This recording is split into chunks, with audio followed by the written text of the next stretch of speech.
Pemirsa, pengamat ekonomi dari Indef, Ahmad Heri Firdaus, menyoroti langkah pemerintah memberikan bantuan kepada 12 juta UMKM.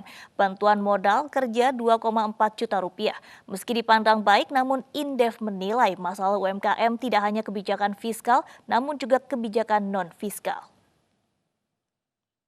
Pemerintah memberikan bantuan 2,4 juta kepada 12 juta pelaku usaha mikro, kecil, dan menengah atau UMKM. Kebijakan dipandang baik pengamat ekonomi dari Indef, Ahmad Heri Firdaus.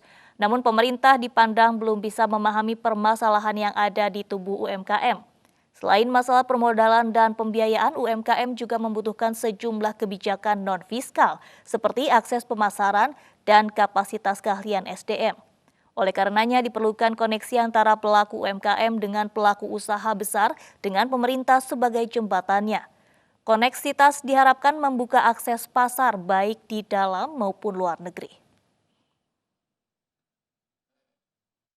Bahwasannya memang UMKM ini perlu dibantu ya di tengah COVID. Namun jenis bantuannya itu apakah memang sudah tepat jenisnya modal kerja? Ya, mengingat sebenarnya masalah dan tantangan UKM ini kan cukup kompleks gitu ya, dan tidak hanya yang terkait dengan pembiayaan atau pemodalan saja gitu. Nah, jadi perlu ditelusuri terlebih dahulu kira-kira tantangan dan masalah terbesar yang dihadapi di tengah COVID ini itu apa? Apakah memang terkait dengan pembiayaan atau modal kerja, atau apakah terkait dengan akses pemasaran, atau apakah terkait dengan kapasitas keahlian SDM-nya. Nah, inilah yang perlu ditelusuri sehingga apabila memang pemerintah ingin memberikan bantuan kepada UMKM ya, jadi tidak hanya terkait dengan fiskal saja, tapi juga bisa kebijakan yang terkait dengan non fiskal.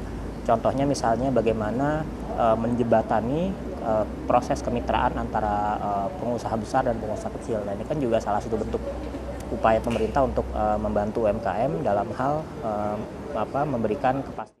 Ya pemirsa, sementara itu Kementerian Pariwisata dan Ekonomi Kreatif memastikan pariwisata nasional tetap berjalan di tengah pandemi.